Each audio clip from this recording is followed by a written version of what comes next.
Security is a process. Security is a mindset. Security is an attitude. During the last 20 years, the risk was small, plus the profit was high. That is why we see a lot of movement from criminals moving into the internet. What Trend is working right now very, very actively. That's why we have this initiative with Interpol.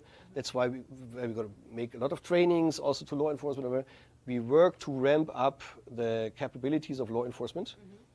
And we strengthen our products, and we help in security research to close down these holes. 5 years ago, Trend Micro, I think, had one arrest where we were engaged with. Right now, we have every year 2 or 3 arrests that we are engaged with. And I'm working actively to have 5 to 10 arrests per year in 5 years from now, right? So, and the same thing happens with a lot of security industries. Companies like Facebook, for example, or with Twitter. And they didn't care about crime in the past, but because of the public awareness, these vendors start to collaborate. Yeah. So the arsenal on the white hat side is increasing. And that makes the life on the black hat side more difficult. When you talk about agencies, we talk about states. And states need laws.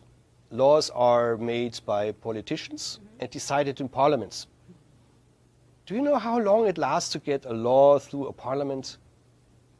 In regular case, at average, I would say 5 years.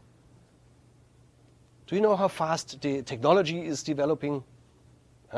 You see things at this year's CES show in Las Vegas, they were incredible compared to last year. So you see a lot of innovation. So law and law enforcement are always behind. But what happened now is that the states, and the state's job is protect my country, protect my people, protect my taxpayers.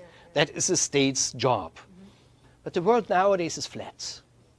So technology makes everything fast. And our society was not prepared for that, and that gave the criminals a big advantage.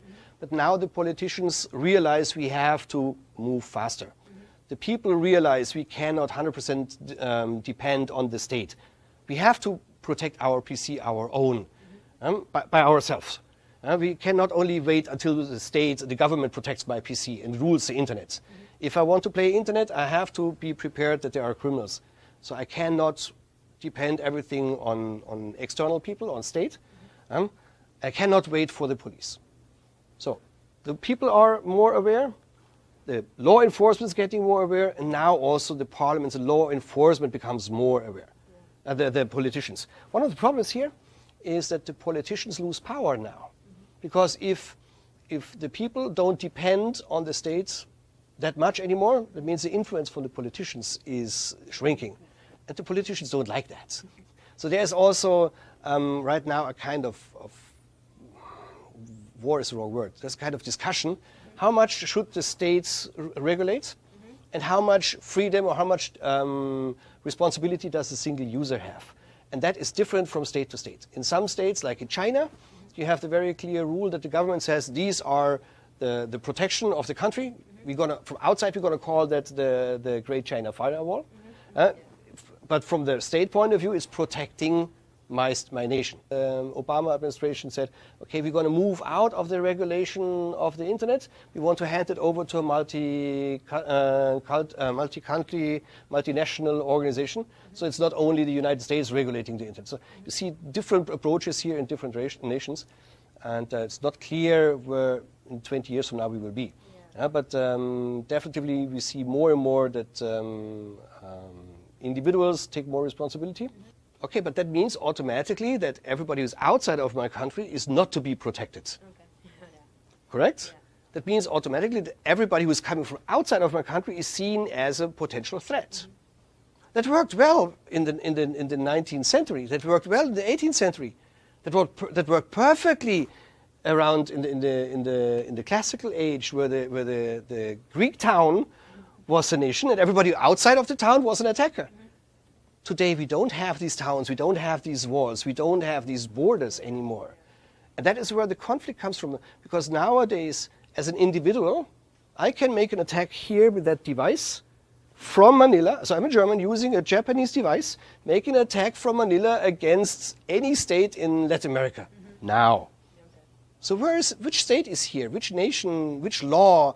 Who should protect me? Is it now a job from the Manila metropolis, or is it a job from Japan to avoid that this device gets into my hands? Or the world is flat. These borders are more and more disappearing, and states have problems to do the old job in the new world. Yes, of course, surveillance is an important thing when you want to prevent crime or brutal attacks. But the question is, are they still capable to do that? Or do they still have the power? Do they have the right tools? If you try to solve every problem with a hammer, that will not work. Right? And surveillance is a good tool for a certain type of crime in certain environments. But in the internet world, I don't think that works that very well. That is where the conflict right now happens.